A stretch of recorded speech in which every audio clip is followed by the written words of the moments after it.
ಸ್ನೇಹಿತರೆ ತಮಗೆಲ್ಲ ಅಥರ್ವ ಯೂಟ್ಯೂಬ್ ಚಾನಲ್ಗೆ ಸ್ವಾಗತ. ಸ್ನೇಹಿತರೆ, ಯಾರೆಲ್ಲ ಮೊದಲ ಬಾರಿಗೆ ನಮ್ಮ ಯೂಟ್ಯೂಬ್ ಚಾನಲ್ಗೆ ಭೇಟಿ ನೀಡ್ತಾ ಇದ್ದೀರಿ, ಸಬ್ಸ್ಕ್ರೈಬ್ ಮಾಡ್ಕೊಳ್ಳೋದನ್ನು ಮರಿಬಿಡಿ ಸ್ನೇಹಿತರೆ. ಸ್ನೇಹಿತರೆ, ಇತ್ತೀಚೆಗೆ ಒಂದು ಆ, ಶಾಲಾ ಶಿಕ್ಷಣ ಇಲಾಖೆಯ ವತಿಯಿಂದ ಒಂದು ಕರಡು ಪ್ರತಿ ಪ್ರಕಟವಾಗಿದೆ. ಆಲ್ಮೋಸ್ಟ್ ಮುಂಬರುವಂತಹ ಒಂದು ನೇಮಕಾತಿಗೆ ಪೂರಕವಾಗಿ. ಸೊ ಆ ನೇಮಕಾತಿಯ ಒಂದು ಕರಡು ಪ್ರತಿಯ ಕುರಿತು ಒಂದೆರಡು ಮಾಹಿತಿಯನ್ನು ತಮ್ಮ ಜೊತೆ ನಾನು ಶೇರ್ ಮಾಡ್ಕೊಳ್ತೀನಿ. ಎಷ್ಟೋ ಜನಕ್ಕಿದು ಇಷ್ಟ ಆಗ್ಬೋದು ಅಥವಾ ಇಷ್ಟ ಆಗದೇನೂ ಕೂಡ ಇರ್ಬೋದು. ಸೊ ಅದು ನನಗೆ ಬೇಕಿರುವಂತಹ ವಿಷಯವಲ್ಲ. ಯಾಕಂತಂದರೆ ನಾನೊಬ್ಬ ಐಚ್ಛಿಕ ಕನ್ನಡದ ವಿದ್ಯಾರ್ಥಿ. ಸೊ ಇಲ್ಲಿ ಒಂದು ಏನು ಮಹಾ ಮೋಸ ಆಗ್ತಿದೆ ಅಂತಂದರೆ ನಮ್ಮ ರಾಜ್ಯದ ಶಿಕ್ಷಣ ಇಲಾಖೆಯಿಂದ. ಸೊ 2017, 2019, ಹೌದಾ?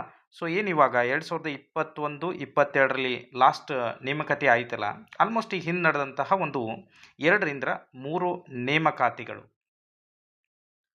ಸೊ ಪ್ರಾಥಮಿಕ ಶಾಲಾ ಶಿಕ್ಷಕರ ನೇಮಕಾತಿ ಏನಾಯ್ತಲ್ಲ, 6ರಿಂದ 8, ನಾವೇನು GPT ಪೋಸ್ಟ್ ಅಂತ ಏನು ಕರಿತೀವಲ್ಲ, ಈ GPT ಪೋಸ್ಟಲ್ಲಿ ಕನ್ನಡದ ಶಿಕ್ಷಕರನ್ನು ತುಂಬ್ತಾ ಇಲ್ಲ. ಫಸ್ಟ್ ಆಫ್ ಆಲ್ ನನ್ನ ಪ್ರಶ್ನೆ ಏನು ಅಂತಂದರೆ, ಯಾಕೆ ಈ ಪೋಸ್ಟ್ಗಳನ್ನ ನೀವು ತುಂಬ್ತಾ ಇಲ್ಲ?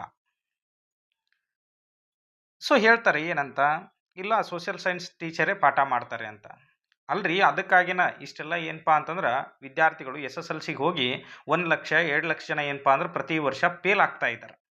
ಯಾಕಂದ್ರೆ ಸೊ ಐಚ್ಛಿಕ ಕನ್ನಡವನ್ನು ಯಾಕೆ ಓದ್ತೀವಿ ಅಥವಾ ಐಚ್ಛಿಕ ವಿಷಯಗಳಂತ ಯಾಕೆ ಇರ್ತಾವ ಅಂತಂದ್ರೆ ಅವರಲ್ಲಿ ಆ ಪಾಂಡಿತ್ಯ ಇರ್ತದ, ಆ ರೀತಿಯಾಗಿ ಅವ್ರು ಪಾಠ ಮಾಡ್ತಾರ ಅಂತ. ಹಂಗಿದ್ರೆ ಯಾವುದೋ ಬೇರೆ ಲ್ಯಾಂಗ್ವೇಜ್ ಪಾಠ ಮಾಡ್ತಕ್ಕಂಥವನ್ನ ತೊಗೊಂಬಂದು ನೀವು ಕನ್ನಡ ಕೇಳಿಸ್ತೀರಿ, ಹೌದಾ?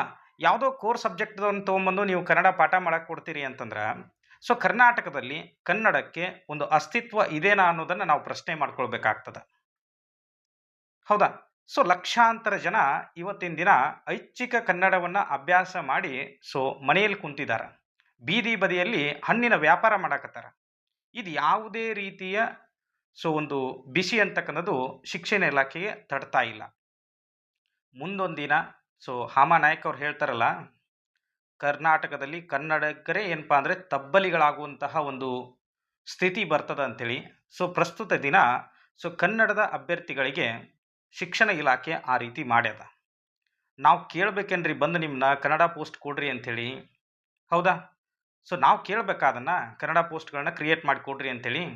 ಅದು ನೀವು ಮಾಡಬೇಕಾದಂತಹ ಒಂದು ಕರ್ತವ್ಯ. ಸೊ ಅದನ್ನು ಬಿಟ್ಟು ನೀವು ಹೋರಾಟನೇ ಆಗಬೇಕು, ಈ ಪ್ರತಿಯೊಂದಕ್ಕೂ ಈ ರಾಜ್ಯದಾಗ ಹೋರಾಟನೇ ಆಗಬೇಕು ಅಂತಂದರೆ ಮತ್ತು ಎಲ್ಲನೂ ಹೋರಾಟ ಮಾಡಿ ಪಡ್ಕೋಬೇಕಾಗಿತ್ತು ಅಂತಂದರೆ ನಿಮ್ಮನ್ನ ಯಾಕೆ ಇರ್ತಕ್ಕಂಥದ್ದು ನೀವೆಲ್ಲರೂ ಕೂಡ. ಸೊ ನೋಡಿ, ಇನ್ನೂ ಕೂಡ ಕಾಲ ಮಿಂಚಿಲ್ಲ, ಹೌದಾ?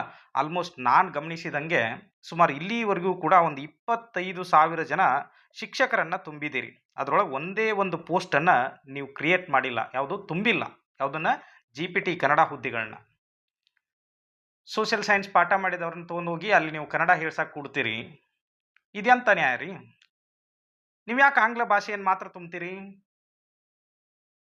ಆಂಗ್ಲ ಭಾಷೆಯನ್ನಷ್ಟೇ ಯಾಕೆ ನೀವು ತುಂಬೋದು? ಯಾಕೆ ಕನ್ನಡದ ವಿದ್ಯಾರ್ಥಿಗಳಿಲ್ವಾ? ಸೊ ನೋಡಿ, ಇವಾಗಲೇ ನೀವು ಎಚ್ಚೆತ್ಕೊಳ್ರಿ. ಆಲ್ಮೋಸ್ಟ್ ಲಾಸ್ಟ್ ಟೈಮ್ ಏನು ಮಾಡಿದರು ಅಂತಂದರೆ ಸಾಹಿತಿಗಳಾದಂತಹ ಬರಗೂರು ರಾಮಚಂದ್ರಪ್ಪನವರು ಪತ್ರವನ್ನು ಬರೆದಿದ್ರು ಇಲಾಖೆ 2022ರಲ್ಲಿ, ಹೌದಾ? ಸೊ ಆಲ್ಮೋಸ್ಟ್ ಅದೆಲ್ಲರೂ ಕೂಡ ನೋಡಿದ್ದೀರಿ. ಅದಕ್ಕೆ ಶಿಕ್ಷಣ ಇಲಾಖೆಯವರು ಮತ್ತು ಶಿಕ್ಷಣದ ಮಂತ್ರಿಗಳಾಗಿದ್ದಿರ್ತಕ್ಕಂಥವ್ರು ರಿಪ್ಲೈ ಕೂಡ ಕೊಟ್ಟಿದ್ದೀರಿ. ನಾವು ಮುಂಬರುವಂತಹ ನೇಮಕಾತಿಯಲ್ಲಿ ಇದನ್ನು ಸರಿದೂಗಿಸ್ತೀವಿ, ಅವಾಗ ಕನ್ನಡದ ಹುದ್ದೆಗಳನ್ನ ನಾವು ಕಂಪಲ್ಸರಿ ತುಂಬ್ತೀವಿ ಅಂತೇಳಿ. ಸೊ ಇವಾಗ ಮಾಡ್ತಾ ಇರ್ತಕ್ಕಂಥದ್ದು ಏನು? ಮತ್ತೆ ಅದೇ ಆಂಗ್ಲ ಭಾಷೆಯನ್ನು. ಸೊ ನೀವು ಎಂಥ ಗುಣಾತ್ಮಕ ಶಿಕ್ಷಣವನ್ನಾದರೂ ಕೊಡ್ರಿ, ಹೌದಾ? ನಾವು ಬೇಡ ಅಂತ ಯಾವುದೇ ಕಾರಣಕ್ಕೂ ಅನ್ನೋದಿಲ್ಲ.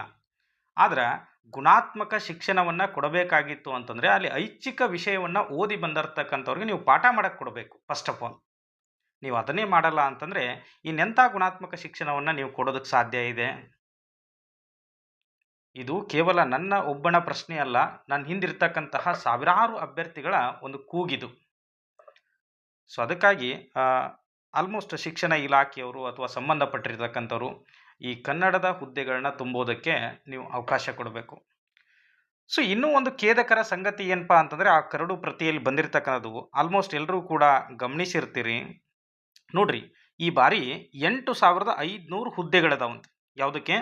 ಪ್ರಾಥಮಿಕ ಪದವೀಧರ ಪ್ರಾಥಮಿಕ ಶಾಲಾ ಶಿಕ್ಷಣದಲ್ಲಿ.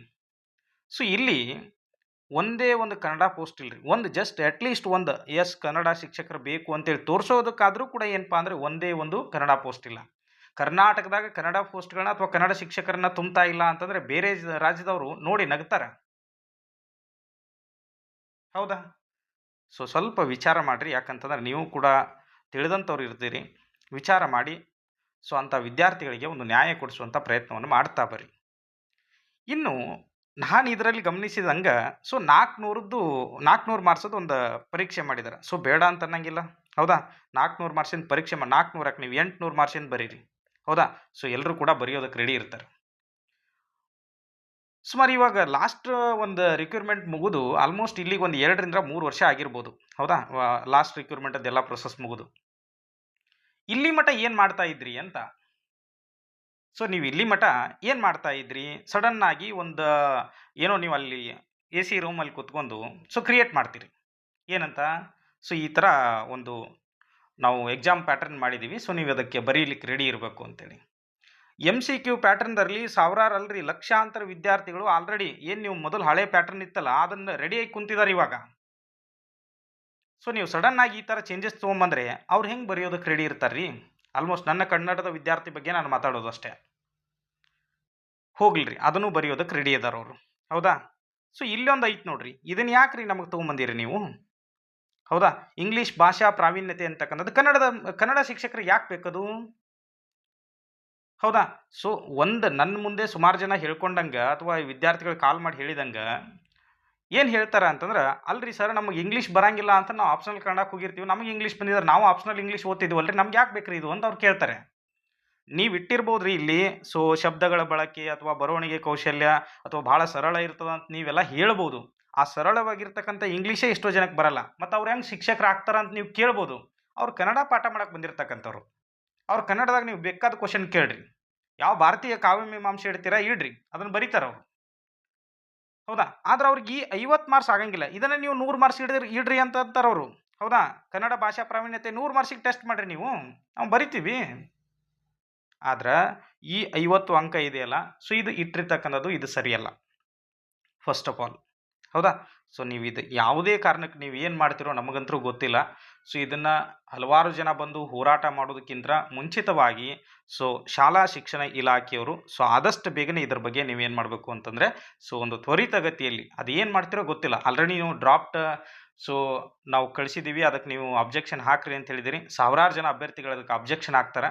ಸೊ ಅಬ್ಜೆಕ್ಷನ್ ಹಾಕಿದ ಮೇಲೂ ನೀವು ಅದನ್ನು ಏನು ಒಂದು ಕ್ರಮ ತಗೊಳ್ತೀರಿ ನಮಗಂತೂ ಗೊತ್ತಿಲ್ಲ. ನಾವೆಲ್ಲರೂ ಕೂಡ ಸಾಮಾನ್ಯ ಅಭ್ಯರ್ಥಿಗಳ್ರಿ, ಓದ್ತಕ್ಕಂಥವ್ರು. ಸುಮಾರು 5 ರಿಂದ 6 ವರ್ಷದಿಂದ ಕಾಯ್ತಾ ಇದೀವಿ ನಾವು ಒಂದು ಯಾವುದೋ ಕನ್ನಡ ಶಿಕ್ಷಕರು ಆಗಬೇಕು ಅಂತೇಳಿ. ಇದು ಎಲ್ಲರೂ ಕನಸರಿ ಇದು. ಸೊ ಅದನ್ನು ಬಿಟ್ಕೊಟ್ಟು ನೀವೇನಪ್ಪ ಅಂತಂದರೆ ಈ ಥರ ಕನ್ನಡದ ಮಕ್ಕಳಿಗೆ ಅನ್ಯಾಯ ಮಾಡ್ತಕ್ಕಂಥದ್ದು ಸರಿಯಲ್ಲ. ಹೌದಾ? ಸೊ ನೀವು ಆದಷ್ಟು ಬೇಗನೆ ಇದೊಂದು ಸಾಲ್ವ್ ಮಾಡಿರಿ. ಅದೇ ರೀತಿಯಾಗಿ 1,000 ಆದರೂ ಕೂಡ ನೀವು ಈ ಬಾರಿ ನೇಮಕಾತಿಯಲ್ಲಿ ಕನ್ನಡ ಶಿಕ್ಷಕರನ್ನು ನೇಮಕಾತಿ ಮಾಡ್ಕೊಳ್ಳಿ ಸ್ನೇಹಿತರೆ. ಹೌದಾ? ಸೊ ಇದು ನಮ್ಮ ಎಲ್ಲ ಅಭ್ಯರ್ಥಿಗಳ ಒಂದು ಕೂಗು. ಹೌದಾ? ನಮ್ಮ ಒಂದು ರಿಕ್ವೆಸ್ಟ್ ಅನ್ಕೋರಿ, ಅಥವಾ ಇದು ನಮ್ಗೆ ಮಾಡ್ತಕ್ಕಂತಹ ಒಂದು ಸಹಾಯ ಅನ್ಕೊಡ್ರಿ. ನೀವು ಏನು ಮಾಡ್ತಿರೋ ಗೊತ್ತಿಲ್ಲ ನಮಗೆ. ಸೊ 1,000 ಪೋಸ್ಟನ್ನು ನೀವು GPTಯಲ್ಲಿ ತುಂಬಲೇಬೇಕು. ಹೌದಾ? ಸಮಾಜ ವಿಜ್ಞಾನ ಬಿಡ್ರಿ, ಸಮಾಜ ವಿಜ್ಞಾನ ಬಿಟ್ಟು ಇದನ್ನು ತುಂಬ್ರಿ. ಹೌದಾ? ಇಲ್ಲಾಂದ್ರೆ ಇಂಗ್ಲೀಷ್ ಭಾಷಾ ಶಿಕ್ಷಕರನ್ನು ಬಿಡ್ರಿ. ಹೌದಾ? ಇಲ್ಲಾಂದ್ರೆ 1,000 ಪೋಸ್ಟ್ ಹೊಸದು ಕ್ರಿಯೇಟ್ ಮಾಡ್ಕೊಡ್ರಿ. 70,000 ಪೋಸ್ಟ್ಗಳು ಖಾಲಿ ಇದ್ದಾವಲ್ಲ, 1,000 ಎಕ್ಸ್ಟ್ರಾ ಮಾಡ್ಕೊಡ್ರಿ. ಸೊ ಯಾವುದೇ ಕಾರಣಕ್ಕೂ ಕನ್ನಡದ ವಿದ್ಯಾರ್ಥಿಗಳು ಇದನ್ನು ಮಾತ್ರ ನಾವು ಸಹಿಸೋದಿಲ್ಲ. ಹೌದಾ? ನಾವು ಇಲ್ಲಿಗೆ ಅಂತರೂ ಇದನ್ನು ನಿಲ್ಲಿಸೋದಿಲ್ಲ. ಇದಕ್ಕೆ ನಾವು ಒಂದು ಏನಾದರೂ ಅಂತ್ಯವನ್ನು ಕಾಣಿಸೋದಕ್ಕೆ ಸಿದ್ಧವಾಗಿದ್ದೀವಿ. ಹೌದಾ? ಇದರ ಮುಖಾಂತರ ನಾನು ನಿಮಗೆ ಹೇಳ ಬಯಸ್ತೀನಿ ಸ್ನೇಹಿತರೆ. ಸೊ ನನ್ನ ವಿದ್ಯಾರ್ಥಿಗಳಿಗೆ ನಾನು ಹೇಳ್ತಕ್ಕಂಥದ್ದು ಇಷ್ಟೇ. ಸೊ ಎಲ್ಲರೂ ಕೂಡ ಒಗ್ಗಟ್ಟಾಗ್ರಿ. ಇಲ್ಲ ಅಂತಂದರೆ ನಾಳೆ ನೀವು ಪಡೆದಿರ್ತಕ್ಕಂಥ ಐಚ್ಛಿಕ ಕನ್ನಡದ ಪದವಿಗೆ 3 ಕಾಸಿನ ಕಿಮ್ಮತ್ತು ಕೂಡ ಈ ರಾಜ್ಯದಲ್ಲಿ ಸಿಗೋದಿಲ್ಲ. ಸೊ ಅದಕ್ಕಾಗಿ ಎಷ್ಟು ಸಾಧ್ಯವೋ ಅಷ್ಟು ಎಲ್ಲರೂ ಕೂಡ ನೀವು ಆ ಕರಡು ಪ್ರತಿಗೆ ಅಬ್ಜೆಕ್ಷನ್ ಹಾಕ್ರಿ. ಆ ಅಬ್ಜೆಕ್ಷನನ್ನು ಹಾಕಿದ್ದನ್ನು ಕೂಡ ಅವ್ರ ಗಮನಕ್ಕೆ ತಗೊಳ್ತಾರೋ ಇಲ್ಲೋ ಗೊತ್ತಿಲ್ಲ. ಹೌದಾ? ಸೊ ಗಮನಕ್ಕೆ ತಗೊಂಡು ಅದನ್ನು ಪರಿಶೀಲನೆ ಮಾಡಿ ಅದನ್ನು ನಾವು ಕಳಿಸಿರ್ತಕ್ಕಂಥದ್ದು ಎಲ್ಲವನ್ನು ಓದಿ ಸೊ ಅದನ್ನು ಅವರು ಪರಿಶೀಲನೆ ಮಾಡಿ ಅದನ್ನು ಅಳವಡಿಸ್ಕೊಡ್ತಾರ ಅಂತಕ್ಕಂಥ ಒಂದು ನಂಬಿಕೆ ನನಗಿಲ್ಲ. ಯಾಕಂದರೆ ಅಷ್ಟೊಂದು ಏನಪ್ಪ ಅಂತಂದರೆ ಸೊ ಒಂದು ಶಿಕ್ಷಣ ಇಲಾಖೆಯಲ್ಲಿ ಬದಲಾವಣೆ ಮಾಡೋಕ್ಕೆ ಹೊಂಟಿದ್ದಾರೆ. ಅದೇನೋ ಗೊತ್ತಿಲ್ಲ. ಹೌದಾ? ಅಲ್ಲಿರ್ತಕ್ಕಂಥ ಅಧಿಕಾರಿಗಳನ್ನೇ ಕೇಳಿದಾಗ ಅವರೇ ಎಷ್ಟೋ ಗಾಬರಿಗೊಳಗಾಗ್ತಾರೆ. ಏನು ನಡೀತಾ ಇದೆ ಗೊತ್ತಿಲ್ಲರಿ ನಮಗೆ ಶಿಕ್ಷಣ ಇಲಾಖೆಯಲ್ಲಿ ಅಂತೇಳಿ. ಸೊ, ಅದಕ್ಕಾಗಿ ಸ್ನೇಹಿತರೆ, ನೀವು ಕನ್ನಡದ ವಿದ್ಯಾರ್ಥಿಗಳು ಎಲ್ಲರೂ ಕೂಡ ಒಕ್ಕಟ್ಟಾಗಿ ಆ ಕರಡು ಪ್ರತಿಗೆ ದಯವಿಟ್ಟು ನಮ್ಮ ಗ್ರೂಪ್‌ಗಳಲ್ಲಿ ನಾವು ಆಲ್ರೆಡಿ ಹಾಕಿದ್ದೀವಿ. ಸೊ, ಎಲ್ಲರೂ ಕೂಡ ಒಕ್ಕೊರಲಿನಿಂದ ನೀವು ಅದಕ್ಕೆ ಅಬ್ಜೆಕ್ಷನ್ ಹಾಕ್ರಿ. ನೋಡೋಣ ಆದಷ್ಟು ಬೇಗನೆ ಇದಕ್ಕೊಂದು ಏನಾದರೂ ಅಂತ್ಯವನ್ನ ಕಾಣಿಸುವಂಥ ಪ್ರಯತ್ನವನ್ನ ಮಾಡ್ತಾ ಬರೋಣ ಸ್ನೇಹಿತರೆ. ಇದು ನನ್ನ ಒಂದು ಕಳಕಳಿಯ ವಿನಂತಿ ಆಗಿರ್ತದೆ. ನೋಡೋಣ ಏನು ಮಾಡ್ತಾರೆ ಶಿಕ್ಷಣ ಇಲಾಖೆಯವರು ಅಂತೇಳಿ. ಸೊ, ಎಲ್ರಿಗೂ ಕೂಡ ಧನ್ಯವಾದಗಳು ಸ್ನೇಹಿತರೆ.